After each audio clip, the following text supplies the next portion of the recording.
sa wakas, NBI, nagdesisyon na, hinatulan na, tinugis na itong si Sara Duterte upang mapanagot dito ho sa tangkang pagpaslang sa ating kasalukuyang Pangulong Bongbong Marcos.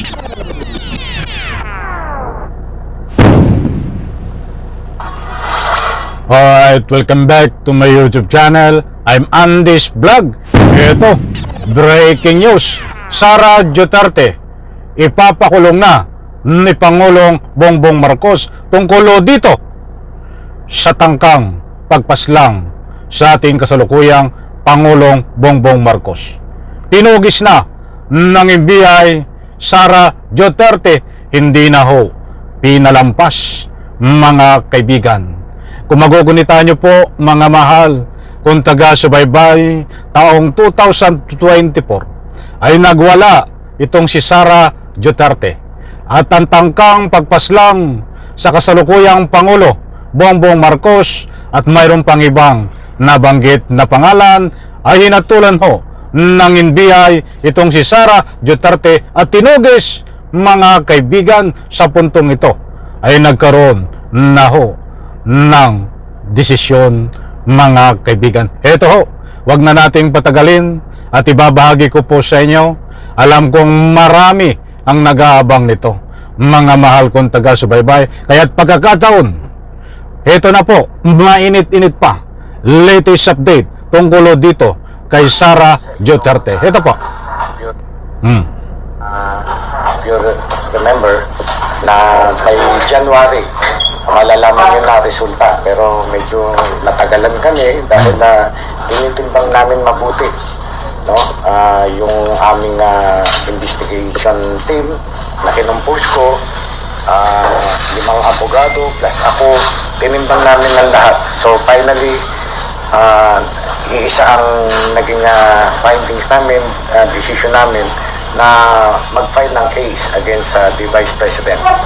And yung yan po, mga kaibigan, ng direktor ng NBI na si Director Santiago, na siya pong humawak ng investigasyon, at sa wakas nga ho ay pakinggan po natin ang kanilang hatol kay Sara Duterte. Ito po. Cases, hindi pala cases na ipinail namin ay inciting to sedition and grave threats. Yun po ay yung pananakot na ginawa sa buhay ng ating Pangulo, ng First Lady at ng Speaker. Ganun po. Na-file na po namin sa DOJ. Nasa DOJ na ang bola ngayon. No?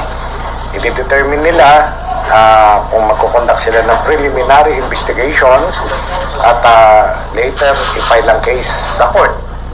Yan po, mga kaibigan, maliwanag na i-file na ho ang kaso diyan po sa DOJ at sila na po ang bahala kung ito ay mayroong probable cause, mga kaibigan. Ito pa, at pakinggan po muli natin itong si NBI Director Santiago.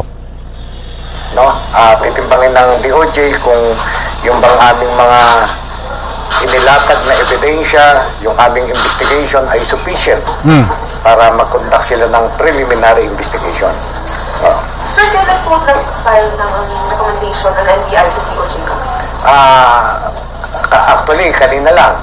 No, kanina lang. Nag-file na kami ng dati, may na-file na kami yung progress report. Tapos yung ito, final report namin ay kanina lamang na-file. Maliwanag po, nainit-init pa na breaking news. Kanina lang ako na-file itong kaso labang kay Sara Duterte na inciting sedition at marami pang iba, mga mahal kong taga-subaybay. Ang alam ko dito ay kung hindi ako nagkakamali ay walang piyansa, mga kaibigan. Ito pa ho, marami pa nating matutuklasan regarding dito sa kay NBI Director Santiago. Ilan po yung final? Kasi as per DOJ, wala pa raw silang official copy ng mga anong oras direct po? Ay, kanina, meron na. I-send ko sa ating chat group yung receiving ng DOJ. Pero yung sinabi nyo sa press con, yung IPO, yun yung isa sa pinaka-substantial evidence o compelling reason as to why we are recommending na mag-file po ng kaso. Yes, kasi open source evidence yun, ano?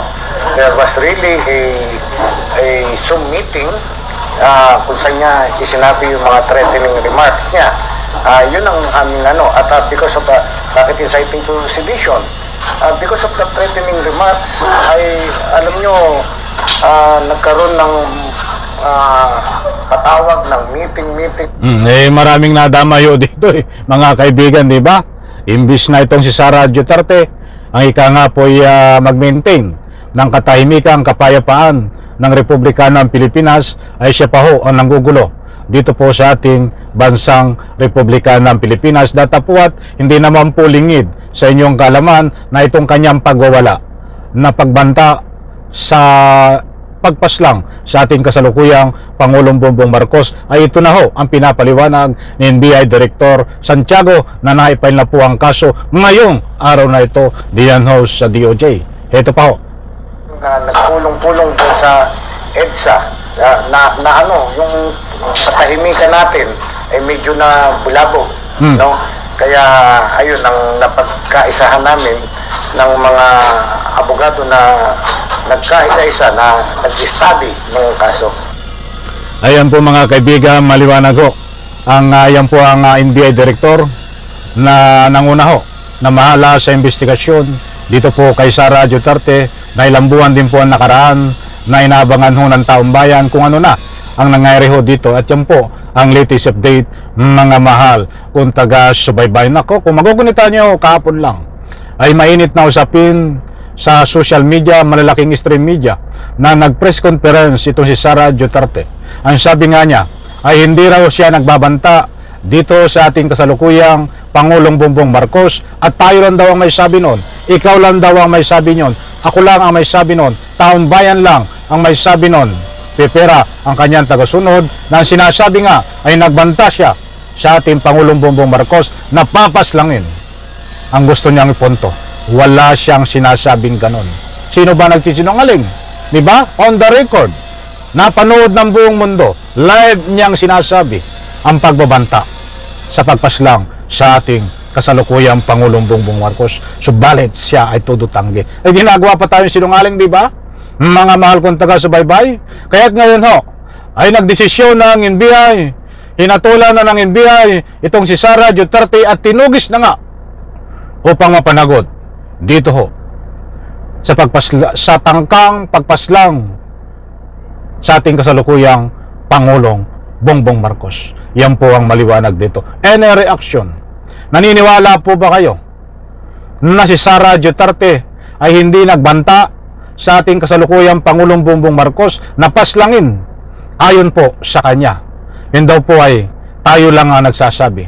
Any reaction? Diyan no sa comment section, inaanyayahan ko po kayong magbigay ng anumang public opinion. Ang dami ho ang nagbibigay ng anumang public opinion na itong si Sara Duterte, sa dami at patong-patong na kaso na kinakaharap bukod pa sa impeachment, ay tuluyan na itong magtatago, mga kaibigan, ayon ho sa mga nagbibigay ng anumang public opinion na yan ho ay pawang aking nire-respeto.